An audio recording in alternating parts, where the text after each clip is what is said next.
ایسا مجھے محسوس ہو رہا ہے کہ آپ کچھ دباؤ میں ہیں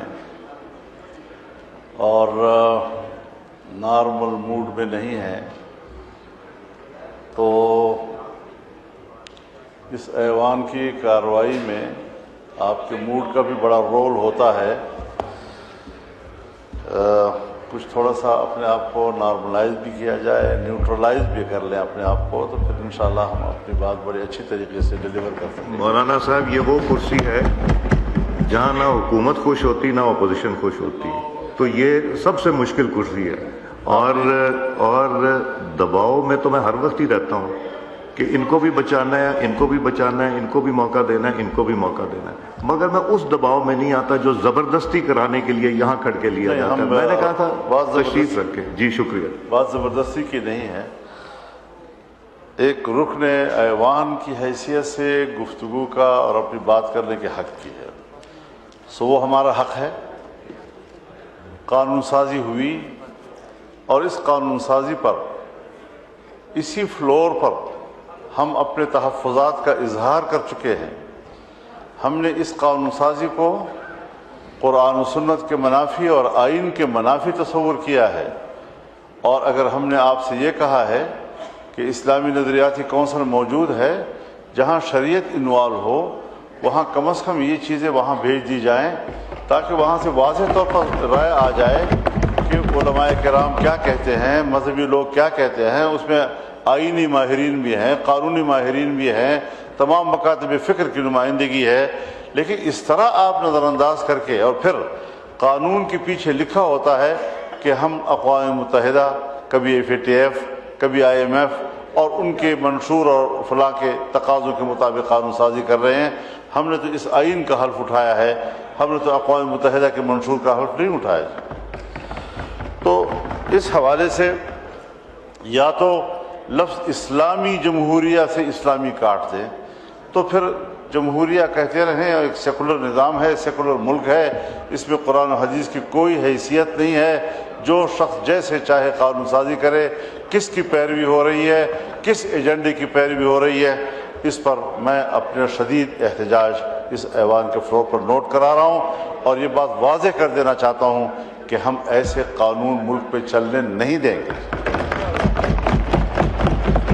آپ نے جس طرح کے آئینی قوانین بنائے ہیں، جس طرح کے آئینی قوانین میں آپ نے ترمیم کی ہے، میں اعلان کرتا ہوں کہ میں سر عام اس کی خلاف ورزی کروں گا، اور 15 سال اور 16 سال اور 12 سال اور 10 سال کے جوانوں کی شادیاں کراؤں گا اور ان میں خود بیٹھوں گا۔ آپ بتائیں گے کہ پھر آپ کس طرح میرا مقابلہ کرتے ہیں۔ میں آپ کے قانون کو چیلنج کرتا ہوں، میں آپ کی قانون سازی کو چیلنج کرتا ہوں، میں آپ کی ذہنیت کو چیلنج کرتا ہوں۔ یہ کیا طریقہ ہے ہمارے ملک میں مسلمان کہلانے والے؟ یہاں پر آپ کے نائب وزیر اعظم اور وزیر خارجہ نے فلور پر میری گفتگو کے جواب میں فرمایا کہ ہم بھی تو اللہ اور رسول کو ماننے والے ہیں، اگر آپ کی نظر میں یہ اس کے خلاف ہے تو آپ ترامیم دیں۔ میں نے ان سے فون پر بات کی اور میں نے کہا کہ آپ نے فوری طور پر مجھے جواب دیا ہے، ذرا اپنے ماحول سے مشورہ کر کے آپ نمائندگی لے لیں، مینڈیٹ لے کر پھر آپ بتائیں، ہم ایک کمیٹی بنا کر آپ کے ساتھ بات کرنے کو تیار ہیں۔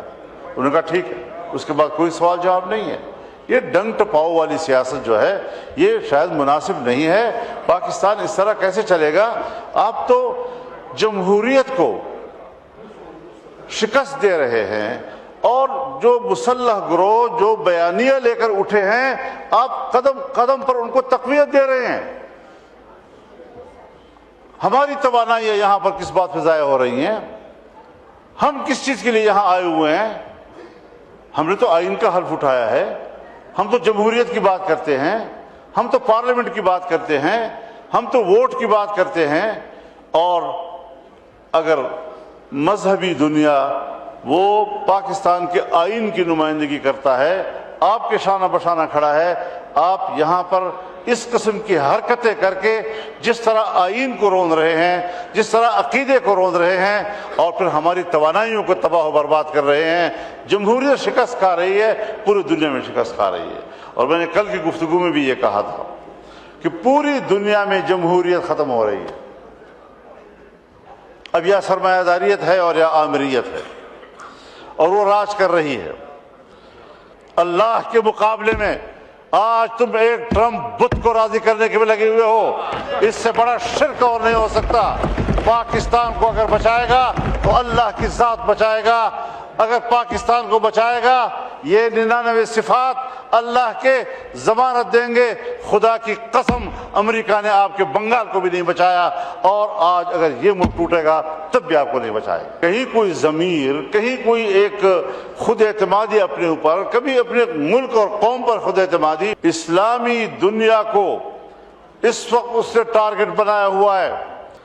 بات ہو رہی ہے بورڈ آف پیس کی، مجلس السلام کی، جو مسٹر ٹرمپ کا ایک نظریہ ہے۔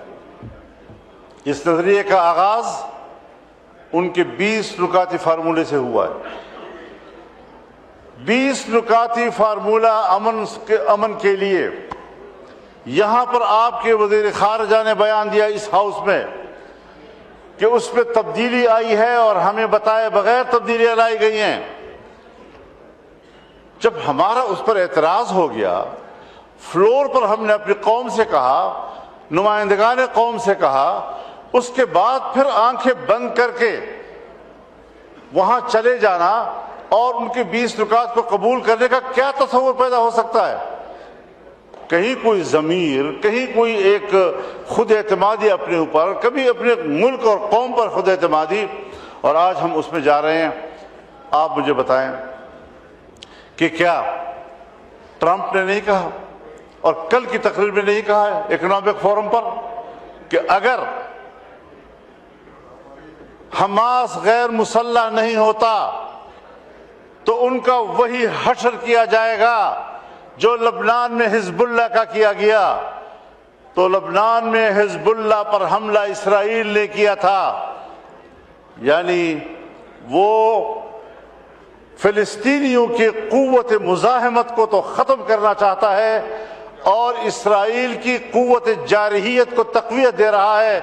اور آج تک جتنے معاہدات ہوئے ہیں ان تمام معاہدات کی تاریخ پڑھ لیں، اس میں انہوں نے فلسطین کو سکیڑا ہے اور اسرائیل کو سپیس دیا ہے، مسلسل سپیس دیا ہے اس کو۔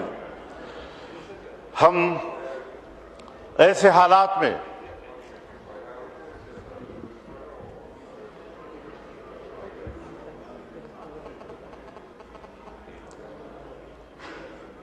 میں آپ سے مخاطب ہو جانا میری کوشش یہ ہوتی ہے کہ میں اسپیکر صاحب کو خطاب کروں اور رولز بھی یہی ہے۔